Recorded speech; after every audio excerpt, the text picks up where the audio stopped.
మీ doctrine మహాజ్ఞానం. Explain చేస్తారా? చూడండి తమ్ముళ్ళు, జ్ఞానం ఉన్నవాళ్ళు ఈ ప్రపంచంలో చాలామంది ఉంటారు. కానీ మహాజ్ఞానం కలిగిన వాళ్ళు తరానికి ఒక్కడే పుడతాడు.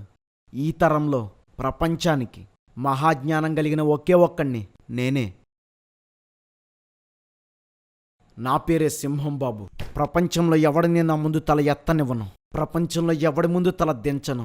మీరు గనక నాకు ఈ జాబ్ ఇస్తే మీ మినిస్ట్రీని ప్రపంచమంతా విస్తరింపజేస్తాను. నా మహాజ్ఞానంతో మతిపోగొట్టి ఈ ప్రపంచాన్ని నా పాదాల దగ్గర పాడేసుకుంటాను. ఇప్పుడున్న ఈ పాస్టర్లు ఎవరికి బైబిల్ తెలీదండి. వీళ్ళెవరికి బైబిల్లో ఏబీసీడీలు కూడా తెలీదండి. పైగా పేరుకి పెద్ద పాస్టర్లు ఈ ఒక్కొక్కడిని కోసి కారం పెట్టాలండి. మీరు గనుక నాకు ఈ జాబ్ ఇస్తే ఈ పాస్టర్లందరూ నా కుడికాల కిందేసి తొక్కేస్తా.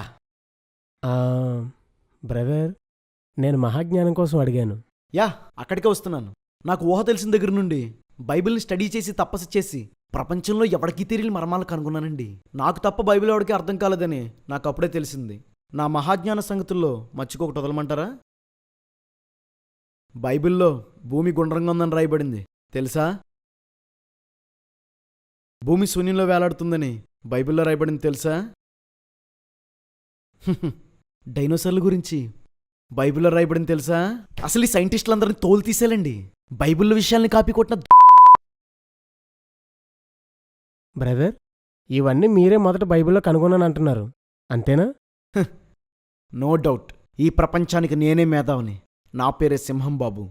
బ్రదర్, 1936లో హ్యారీ రెమ్మర్ అని ఆయన the harmony of science and scriptures అనే తన పుస్తకంలో ఇవన్నీ రాశారు.